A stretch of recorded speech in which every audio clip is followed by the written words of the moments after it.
Shalom, mon bien-aimé, shalom. Les gens se sont posé des questions, comment cet homme peut dire l'homme est né mort. Vous savez, pour comprendre ce que Dieu appelle la mort ici, la mort veut simplement dire la séparation. Lorsqu'un élément est créé uni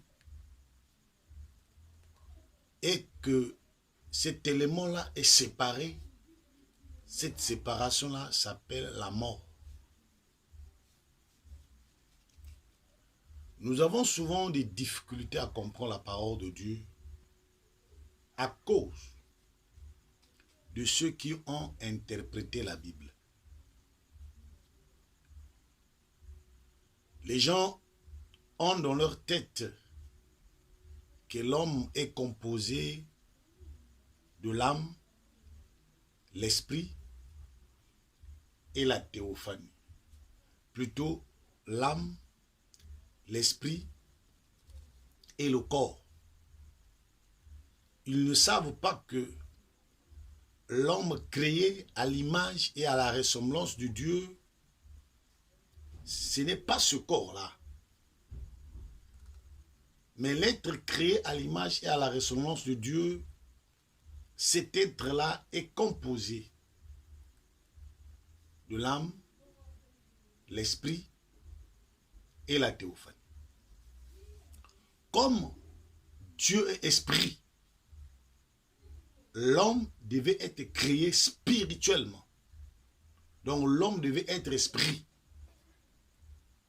Donc Dieu ne peut pas être esprit et l'homme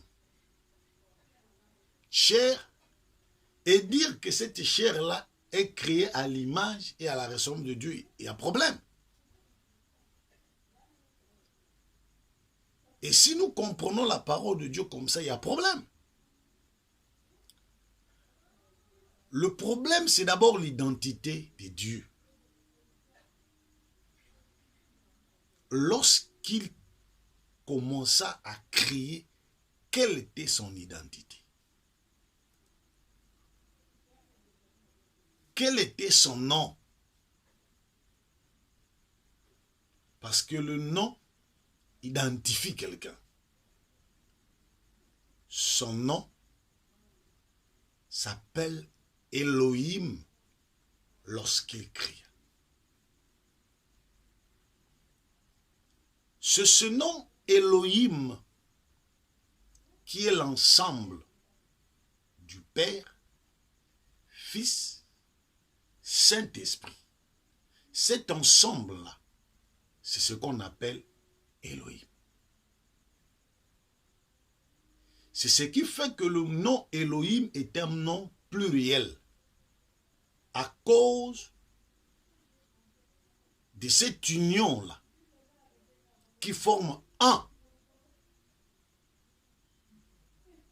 de la personne d'Elohim.